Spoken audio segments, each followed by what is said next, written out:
Get you some money, you gonna feel different. Straight up.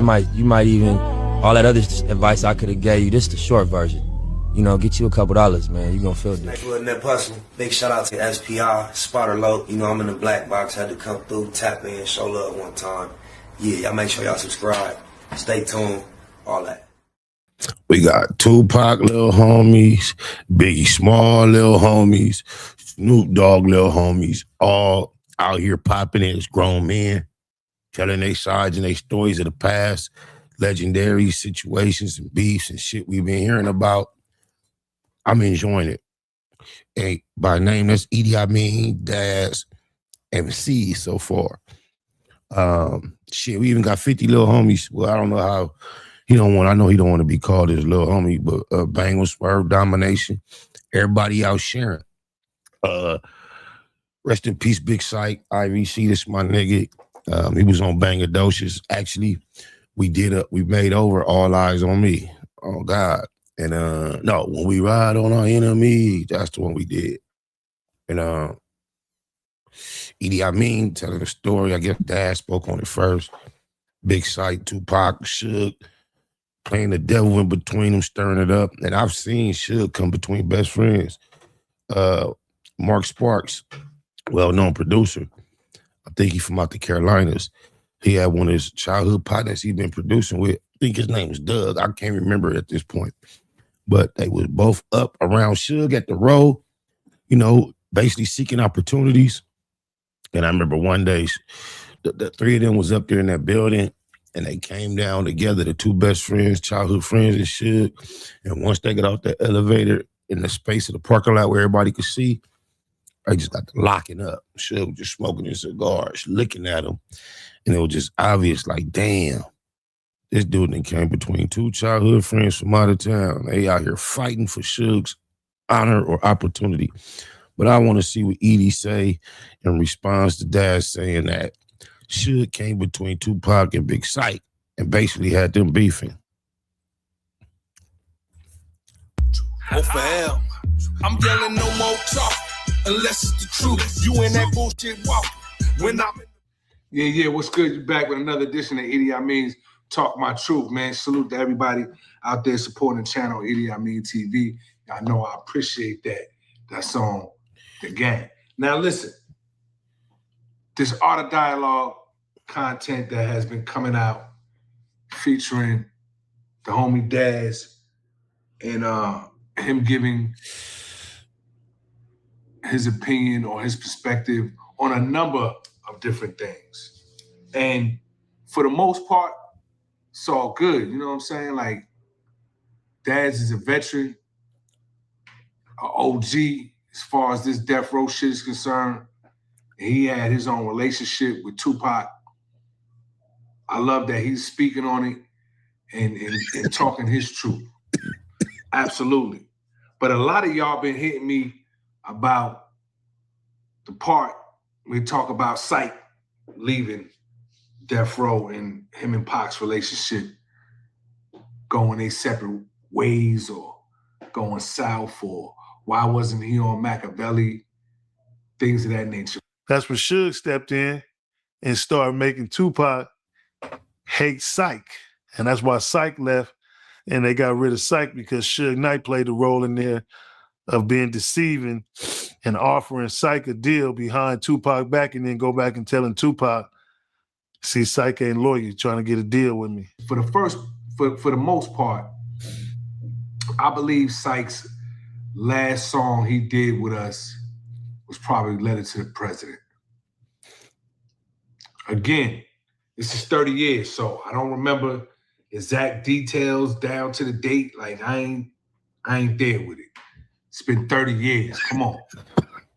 So a lot of it, but the important shit. 30 years, y'all. We've been living. We blessed. On my mama, you can have memories that go back 30 years and you're not all bent over and crippled and old and decrepit. It's a beautiful thing. Gratitude should be an attitude. Jeter. I do remember. And so I recall hearing Syke was no longer going to be around because of money issues. I never heard about Syke going to Suge or Death Row and trying to get another deal. I personally never heard that. What came back from Pac and what came from Syke himself when we spoke was basically it boils down to dollars and cents, money. Yeah, it was bags being passed around. You know what I'm saying? And they wasn't coming. You know what I'm saying? He didn't hear that part about the, you know, trickeration. Does not negate it being true. Because even if they just told him, yeah, money, that could be the way they explained it, just in general, because that's what it was. It's basically, it seemed as if Syke was trying to get it back. Feel me? Oh, my mama. Whether he was trying to get it with Suge, without Tupac, kind of hard to believe. I would imagine that's something Suge would have brought to the table. Syke's way in a timely fashion as far as he felt. You know, Syke was there through the whole recording process of All Eyes on Me from beginning to end. You know what I mean? Definitely, you know, felt like at some point it was time for him to eat. But having that said that, in the music industry, sometimes is you do the work first and then you get the money later. Really, a lot of the times, especially if you're an artist like us that's featured on the project. You know what I mean? Unless you go in there and say, this is what I want for being featured on your record, you're not getting paid out the gate. That's why everybody weighing in on the GNX, Kendrick, 10,000 issue don't have no idea what they saying. I mean, from that perspective, being featured on something so big while your profile is so small, a lot of artists would just consider it opportunity and be grateful, let alone to be approached with, hey, look, usually I would be doing you a favor just by letting you get on this project, but I want to be more fair than that. So what I want to do is either offer you a 10-piece up front as I do you this favor, or there's another way where you can make more money, take you a little longer to get to it if you tie yourself into this back end, and I can show you how to eat off this little play even longer, more than 10, take you a little longer to get it. When Kendrick approached him like that, and then you got all these people from the outside saying, oh, you robbed him, let them know they don't have no idea how the industry works. You got to see yours 6 months, sometimes as long as a year, for the royalties and the money to accumulate. And that's how the industry is structured. That's how royalties are sent out. And you don't always eat right away. Sometimes it's hurry up and wait. And that's what makes it tough being in this industry, because guess what happens while you waiting on that bag? Life goes on. You know what I mean? Life goes on. Bills got to get paid. You know what I'm saying? You still want to live a certain kind of lifestyle. Syke was somebody that was, you know, used to getting his own money. And in the rap game, you know, at least at that time, you know, you either put your all into this or you put your all into that, and trying to have 1 foot in this and 1 foot in the other can sometimes lead to bad things happening and mistakes being made. And I just personally feel like the pressure just got too much for Syke, and Syke was like, yo, I got to go figure it out. You know what I mean? Some promises was being made by Suge and Death Row to Pac that would eventually flow to Syke, and another brother that was, you know, Syke brought to the table, brother by the name of Bogart. I'm gonna speak a little bit more on Bogart later in another video, but he was also there through the whole process of All Eyes on Me, although not a rapper himself. But like I said, some promises was being made, or some certain, you know, considerations was going to be, you know, considered for Syke, and they weren't happening fast enough. And much like Johnny J, almost around the same time, rest in peace. You know, Johnny J and Syke started together, and then Syke introduced Johnny J to Tupac. You know, they both decided to go their separate ways, and, you know, both was emphatic on the fact that it wasn't Pac that they was, you know, disappointed with or upset with or not happy with. It was the fact that they wasn't getting paid when they wanted to get paid and as fast as they wanted to get paid. And I don't even really think it was about the amount per se, but it was just like, yo, it's taking too long. And so, you know, Syke felt how he felt about it. You know, he also being a Crip from Inglewood, I'm sure there was outside pressure on Syke. And that's tough, man, because you got to consider everything. You got to consider all angles. You know what I mean? And, you know, Suge and Death Row, aside from whoever established himself outside of the Bloods was, you know, all red. And so Syke had to deal with that too. You know what I mean? And then on top of that, you're not quote unquote getting paid and getting paid when you feel like you're supposed to get paid. Pressure bust pipes, man, 1,000% of the time. And so Syke decided to do what he decided to do. He also put out an album called Be Yourself, which, you know, if you listen to that album, you could say it's some subliminal shots being sent. Y'all go check that out and y'all tell me what y'all think. But rest in peace to Syke, man. Rest in peace to Syke. I wish he was here to speak about this particular situation himself.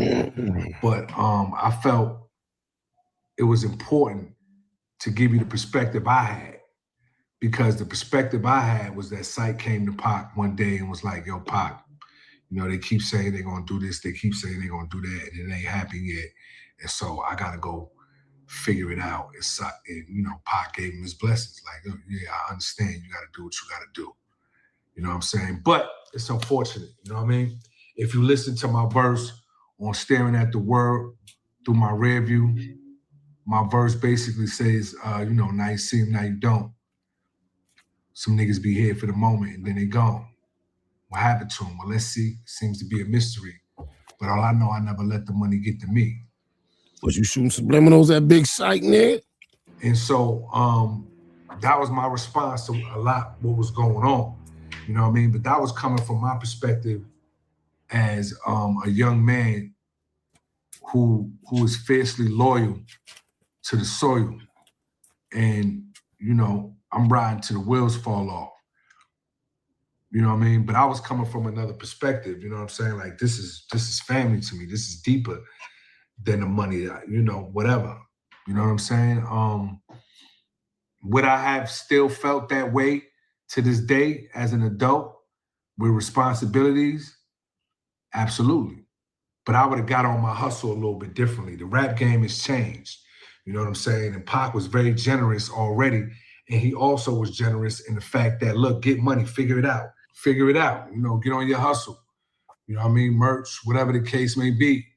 You know, I think that's what he was expecting a little bit more from his perspective. He like, shit, I just got out of jail.